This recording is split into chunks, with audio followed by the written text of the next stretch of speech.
Hi, everybody. I'm Demetri. I've been in game development for about 15 years now, and I've done stuff like design casual games, produce casual games, design mobile games, start a game company that makes mobile games, be the GM of a company that makes social games, be the GM of Zynga New York, and work on a giant console franchise which shall remain nameless. Before all of that stuff, though, I went to grad school and studied architectural history.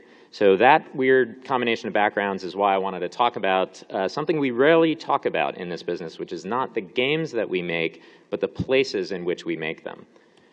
So before we start looking at some of those, let's take a super brief look at some history. The office you work in didn't spring fully formed out of Ralph Bayer's head or his garage. Like the games themselves, commercial office forms have a long history, which I'm going to go through in about 3 slides. The first serious influence on game development offices starts with the modern factory. This is one of the first times that we see a need to put a lot of people in a limited space to perform repetitive tasks without moving very much. Pretty soon, an industry springs up around trying to make these movements even more efficient. And between that, the desire to have employees under something like a constant surveillance and the growing costs of commercial real estate, you wind up with something like this. Just to get this out of the way, this is an open office. Every 20 years, this gets reinvented, and every 10 years, everybody decides that it's horrible, and there's a bunch of pushback against it. And for the reasons that you see here, surveillance, paternalism, and cost, especially cost, open offices are not going away. Sorry. So instead of starting another debate about studies show open offices suck, let's take them as a given for just a few minutes and talk about how we can make this better rather than pretending we'll be able to abolish it completely anytime soon. So besides factories turned into open offices, another ancestor of the modern game development space is this, the art studio. These spaces started out as places that were just optimized for light, great big giant windows, and ease of access to supplies. But starting about the mid-20th century, the idea of the studio as a social space, and eventually as an art object itself, starts to gather some steam. So signifying that you're a creative through your workspace is an old idea, but we also have Andy Warhol's factory to thank for a lot of what we expect for someplace that's called a studio today. And the third major branch in the ancestry of game development spaces is the science lab. These are utilitarian spaces that also have great big giant windows and are devoted to experimentation. Laboratories are where computers first started to show up in the workplace, and the total takeover of the desktop by computer equipment was very much birthed in the lab. This is what, you see the sort of timeline of what an engineering space looks like. This is what an engineering space looks like right now. And this is also what every other space looks like right now. So what you probably started to notice in these last 3 slides is that despite starting down 3 very different paths, these workplace types wound up at a really familiar destination, rows of desks. So the key differentiator is not what the rows of desks are, but what you surround them with and how you arrange them. Because the rows of desks themselves are really the nucleus of the commercial workspace. So, in an industry famously on the cutting edge of technology and culture, what have we done with all those rows of desks? Unfortunately, the first answer is a bunch of bullshit that nobody likes. Last year, this guy, the amazing Kyle Drexel of Wargaming, helped me to run a survey about game industry workplaces. And I guess this is already kind of spoiled by the factoid at the top of this slide, but one of the big takeaways from that survey is that most game developers don't really like their workspace. Here's why. There's sort of a bunch of reasons. Reason number 1, which kind of surprised me, was it's just too noisy. It's too noisy. About 30-odd% of game developers thought their workspace was too noisy. This, obviously has to do with the fact that when engineers were to design a perfect workspace, they're going to come up with someplace that allows them to get into that flow state that everyone is after. When designers design a perfect workspace, they're going to design a space that allows them to collaborate and talk to each other. And artists fall somewhere in between, marketers fall somewhere on the phone. This obviously has a lot of different applications. So personal space. This is a little bit more out of folks' control, but it was the number 2 thing that people talked about. We're on top of each other. There's no privacy. at all. And that doesn't necessarily have to mean, our desks are packed in next to each other, or, we wish we were madmen and had giant offices and just going to drink booze all day long. But it does have something to do with how the space is laid out and how people perceive this space.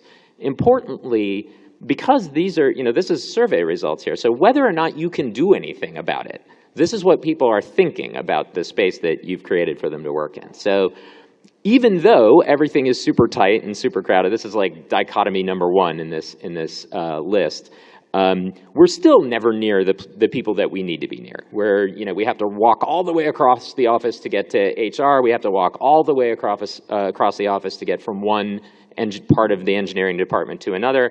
The bathrooms are at the far side of Mars. This is a consistent problem. And of course, the classic, there's never a meeting room. There's never a meeting room when you need one. There's never one when you don't need one.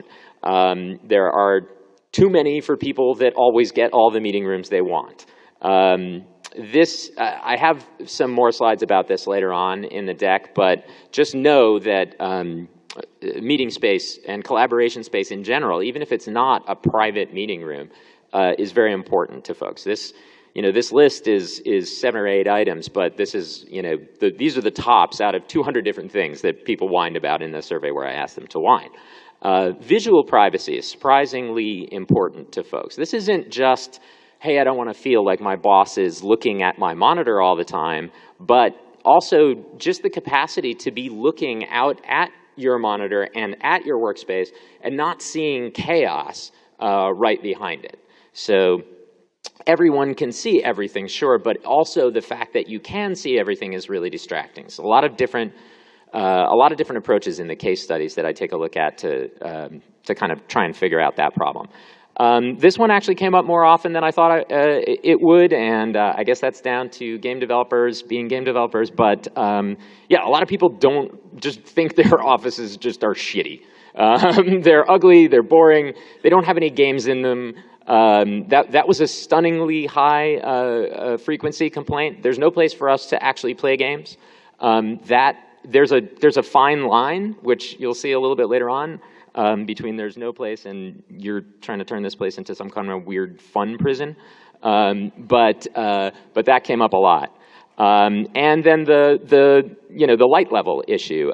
This is very simple, very basic, but programmers need different amount of light than artists, than designers, than people who have to look at giant lists of stuff all day long, the people that are testing your game, et cetera, et cetera. So one crucial factor in workplace satisfaction that came up again and again and again in the survey, in my individual interviews, was the organizing principle behind how these rows of desks are laid out. There are 2 main schools of thought about how this ought to be done, and most respondents' offices use either one or the other in almost exactly equal proportions. In a game team layout, everyone working on a specific project is clustered together, regardless of what they do on that project. In the departmental layout, artists sit with artists, producers sit with the producers, design sits over there, engineers sit over there, even if there are 2 or 3 different games that they're working on. It's pretty clear what the advantages and issues with these approaches are. If everyone working on a game is sitting together, you don't have to go too far to find and collaborate with the other devs who are working on the same problems as you are. As we know from those factory studies 100 years ago, the less you have to physically move to get your job done, the more efficient you're going to be at doing it. Of course, the main drawback here is the very reason why the departmental seating model exists. It's very easy for people to get siloed when they're only thinking about their own problems. And you quickly lose the advantage of having 30 engineers who are these top-class, guys and gals working together, if only 10 of them ever talk to each other, and another 10 are like sequestered over someplace else, they never talk to each other, and the knowledge sharing gap becomes very, very huge. So as a result of that, you get this kind of third approach. Some workplaces, but not only those with large or flexible physical spaces to work with, have adopted a hybrid model. In which the groups most likely to work across all games sit with one another in as central a location as possible, and the devs working on a single game primarily, or only, sit together on the periphery. Now, typically these central services departments include groups like marketing, most business functions, some artists, some QA, and very often a tools or game engine group. Now, to be clear, none of these approaches are the right way to lay out an office space. I'm not trying to claim that. First, you have to actually fit your staff into the physical space that you've got. So some of these approaches might not be appropriate, and none of these might be appropriate for your office. In theory, you could design some kind of crazy four-dimensional model where everything perfectly overlaps at acute angles, but it's very rare that you can actually implement something like that in the space you've got. Although I will mention one at the end of this talk that a giant company that everybody loves, to be named never, has worked out, and a lot of people actually like it. So that's in the tweetable takeaways portion. So let's take things out of the realm of theory for a minute and then look at a few examples of how some game companies of varying sizes and with varying giant Scrooge McDuck piles of cash deal with these issues. The first one is everybody's favorite company, Zynga. These guys had a building that that existed already that they needed to work with, but it was basically a giant open shell. The key word is gigantic. Zynga was only a bit more than half of this office, but we're talking about 12 NFL regulation football fields, or 9 World Cup football pitches for you people that like the right kind of football. Each employee has a lot of space in a workspace this size. So I don't, none of you might know what, square foot per kind of feels like, but trust me, 140 is, in New York, you're like, forget it. That's heaven. Heaven, good. Sorry. So the model that Zynga tried to follow with this was a version of the hybrid plan where the game teams sit together and the central teams sit together, and each of them had an open seating area that surrounded a small core of collaboration spaces of various sizes. The problem that Zynga tried to address in the most obvious way was that ugly or boring issue that we talked about. So like a lot of Silicon Valley startups made good, these guys bought into the office as playground model that has come to prominence in the last 20 years.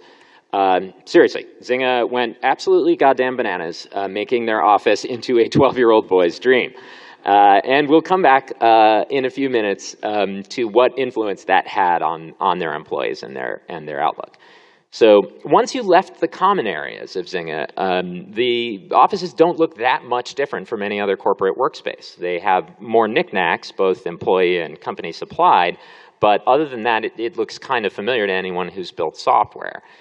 Here's how they tried to deal with the key issues that we identified a few slides ago. So noise, they had it a little bit easy. They just had a lot of square feet, so they could give each employee a lot of square feet, and that dramatically reduces the noise because of physics. Visual privacy, you see a lot of the time they tried to, they didn't use a particularly intense methodology for this, but did what a lot of companies that have prefab office furniture do, which is to get these angled desk pods that you can see here. This is not a perfect solution, as you can see, because from where the photographer is standing, you can see everybody's monitor, and it also looks like pure chaos in the background. But it is a lot better than the triangle shirtwaist factory stuff that you see a lot of other people do, where it's just a sweatshop, rows and rows and rows of monitors. Collaboration space, they had a ton of space, so they could have a lot of collaboration space. And here, again, they tried this hybrid layout where each game team has a physically distinct area, as do the central services folks. But crucially, within that area, the arrangement was non-standardized and was driven by the folks at the top, the general managers of those games. Make sure that you note that was driven by leaderships, because that will come back in a minute. So what was the overall approach? Basically, Zynga is trying very, very hard to make everything fun and playful. The idea, of course, is that if the employees are having fun, it'll be easier for them to make more fun games for the customers. And sometimes it's worked, and sometimes it resulted in cognitive dissonance and forced fun and lots of hate. So this can be absolute cultural poison, but it wasn't the only challenge that Zynga faced with the approach that they chose.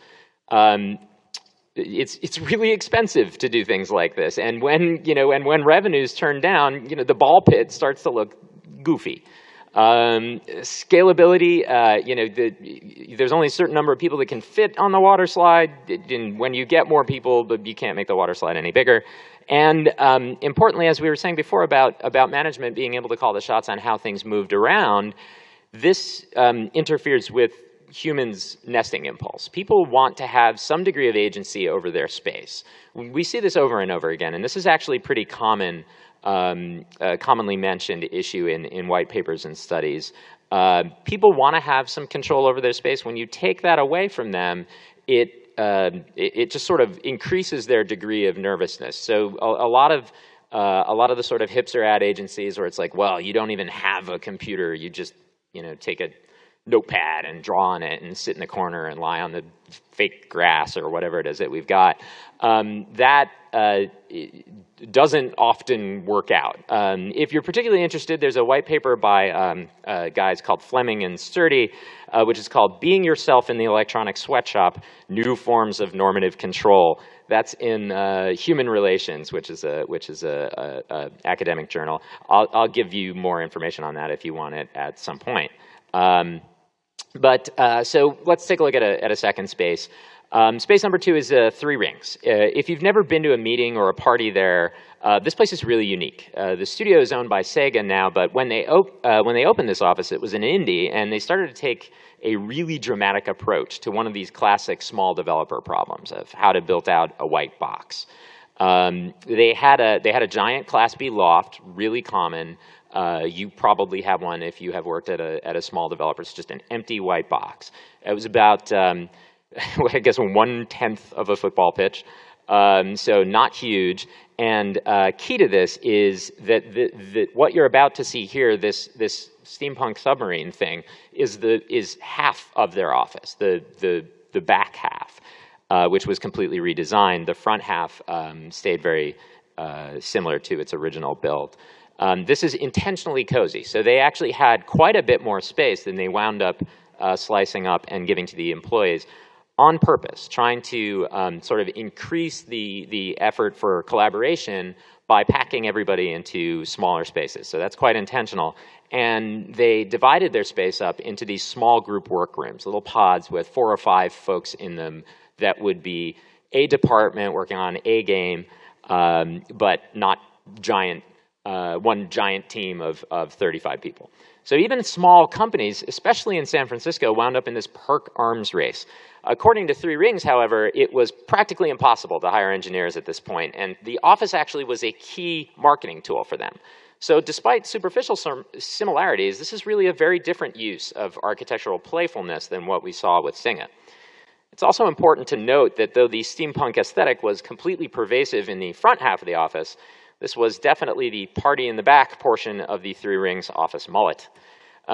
There's a much more straightforward space on the other side of a wall that you can't see here, and that has largely become home to the business type functions versus the design and the artwork, which are going on in the submarine. And that's maybe the most literal case of architectural determinism that I have ever seen. And it does affect the employees, and we'll see how in a slide or two. So here's how 3 Rings approached those big game development workspace issues. Very different to what Zynga did. And they did a couple of things that a giant corporation really can't do. Well, for example, they knew that they weren't going to have a huge noise problem because they had a relatively good-sized space and very few employees. That's one way to solve that problem, but it's not a call you can necessarily make. For visual privacy, they actually partitioned up their workspace and faced the desks towards walls and partitions in order to avoid the problem of having you looking out at a sea of monitors with visual chaos behind them. Their collaboration spaces, actually, as you can see on their layout here, practically all of the office space in this area is designed as a sort of small, informal, collaborative space. And then they also have a secret library room that you enter through a bookcase that was a conference. That really, this office space is tremendous. So, pardon me if I'm just like goofy about it. The light level was very clever here. They have They have these big curtains that you can see over their large loft windows, and they have custom-made light fixture covers that mute the fluorescent lights. So you can kind of adjust the lights in a much more granular way than you saw in a space like Zynga or in a lot of Class B office space. And here they have their teams in separate spaces, but they kind of have a sort of miniature version of the hybrid with individual groups inside teams parked together to encourage collaboration with them. Unfortunately, they actually only had one private collaborative space, but a lot of the space was available for public collaboration. So the TLDR is that through salesmanship and smart design and luck, Three Rings was able to give themselves a completely unique environment that functioned as a calling card that explained how the company works and how they think of themselves as you walk through it as a visitor or an employee. The major issues that arose, though, are something you probably have already guessed. Once you have a steampunk submarine in your office, your company is kind of like about having a steampunk submarine in your office. And that introduces a bunch of risks around changing tastes, for example. You're maybe not always going to want a steampunk submarine. Packing all of these people into tight spaces on purpose can obviously introduce some issues as well. And the fact that you're sort of basically stuck with what you've got. Tom Schofield, who is one of the principals at Three Rings, told me, the way we thought of it was anything works in here as long as it fits in a steampunk submarine. So it's a little bit deterministic, but obviously there's some big upside. So the final case study that I'm going to take a look at looks at a totally different type of space. This is a very different space, a very different budget, and a totally different set of requirements. This is New York's Waka Waka, which is a game development co-working space and incubator in the trendy Lower East Side, located in a former storefront tattoo parlor. This space was inherited and tweaked, but in a lot of ways it's the same type of space that it was when it was an art gallery a few tenants ago. It's a small open room, and it's long and narrow, which rules out a lot of the desk layouts that we talked about before. Though without any real permanent walls, it's quite flexible, and it has a second story and a tiny little yard that can be configured in a few different ways. So check this out. Even a 2,000 square foot office makes an amenity play in its own way. So that maybe tells us something. People like to say that they don't care about perks that much, like this cool little backyard. But again, we see a significant effort to maximize the available resources. Waka Waka doesn't have much furniture in it at all, but what is there is high quality and extremely stylish. Flexibility and minimalist chic are just overflowing here, and this sort of underscores the aspirational aspect of workspace design. Is it showing two different things or something? All right, cool. So we don't actually really design a workspace around our employees so much as we create a space that looks like it's already home to the type of people that we want working in it. And whether that's a feature or a bug, that's up to us to figure out. So how did Waka Waka address the big issues? It's harder for them than for Three Rings or Zynga because they couldn't really choose much about how their space is laid out, about what materials it's made out of. It's really noisy if there are a lot of people in there. The whole thing is made out of polished concrete. Now, they've done what they can about that. As you can see, even the desk is made out of noise-baffling material. And they've got a bunch of noise baffles hanging on the wall. So they are smart about it. As far as visual privacy goes, there's really only two options. You could have everybody facing directly into a white wall. Oh, not great. Or you could have everyone sort of looking at a maximum of one other person. And that's what they did. For collaboration space, this is kind of tricky. The studio amenities and infrastructure are shared between everyone that's in there. It's kind of a big open space. They have a little area in the back that you can sort of see there that has a couch, and their backyard is also sort of an ad hoc collaboration space, as is their downstairs. But ultimately, there aren't very many walls, so there's a limit to what you can do. Now, the layout, of course, can change. Other than getting new giant desks, they can switch things up. But at the end of the day, there's not much solitude that's possible. So what the core of Waka Waka's workspace approach is about allowing small independent teams to work in close proximity to each other and share facilities that they could otherwise never afford. This office signifies to potential coworkers and to those visiting that the people who work here understand the indie game aesthetic through and through. It's sparse but precise, and above all else, it's elegant in both functional and visual design. So this works to attract like-minded collaborators, and it immediately tells a compelling story to, for example, visiting publishers who are attending meetings with the developers that are based here. This approach definitely comes with some real challenges, however. The space is small, and there's no real layout choices. So the various privacy concerns are magnified tremendously. There's also the question of scale. If you succeed here, you kind of have to leave. So this randomizes the balance of the people in this space, and that can be a huge issue in a workspace that's only got about a dozen other folks in there. The materials we talked about, it's all polished concrete, so they couldn't really do too much with that, but they kind of ran with it rather than trying to fight against it. It's TBD how well that works out. And then on top of the challenge of people scaling out of the office, you really have to trust the curation instincts of the people that run this space. Now, this particular workspace is run by game business veterans, but if that's not always the case, then you could wind up in here with whoever they were able to get to fill the seats in order to pay the rent. So, at last, here are the tweetable takeaways. I'm going to put them up there one by one, so maybe wait till the end if you want to take a picture, and I'll also make this whole deck available digitally if you want it as well. So let's try to distill some of the most significant findings from my research and the survey and the interviews and these case studies. So we'll continue this conversation with each other and the rest of our discipline, and maybe for some of you, with the people you work with, as you contemplate the design or redesign of your own development space. First, disciplines differ. Now, this is huge. Engineers do not have the same requirements as designers or artists or marketers. If you have one type of space for all of these different types of folks, you're setting yourself up for a big challenge. Even in a small studio, you have to do what you can to make sure that there's quiet space and collaboration space available, and that they're as distinct and distant physically from each other as possible. Privacy. Too much noise, as I mentioned, was the #1 thing that people mentioned in the survey, but close behind it were a few different types of issues around privacy. Physical privacy and visual privacy are separate, and they're both very important. Game developers, like everybody else, don't want to feel like they're being monitored in a time and motion study by their bosses all day long. So if we're already going out of our way to provide jelly bean foot baths delivered fresh daily by Uber, it's irresponsible not to contemplate providing phone booths or arranging your monitors so that people can read Kotaku when they're burned out for a few minutes without worrying that they're going to get fired. There are better ways to find out if your employees are shirking their responsibilities than by facing all their screens towards the boss.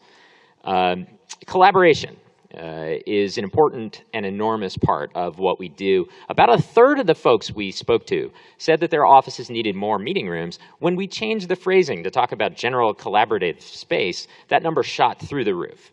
So people are empathetic. They don't want to disturb their colleagues. A lot of times, folks just flat out won't talk to people that they would benefit by talking to because there's nowhere to do it without disturbing somebody else.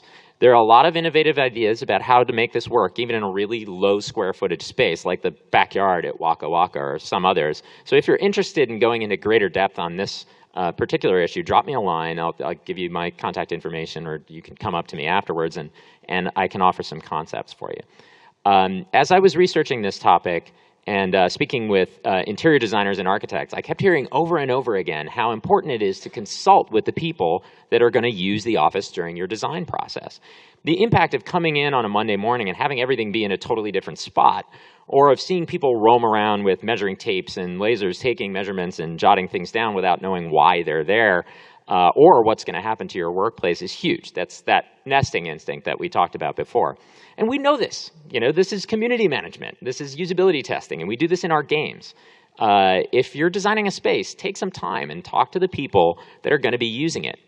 Although a game can sometimes be a passion project and a work of one genius's singular vision, it would be pretty unique to imagine an office space that way. So don't do it. Personal space.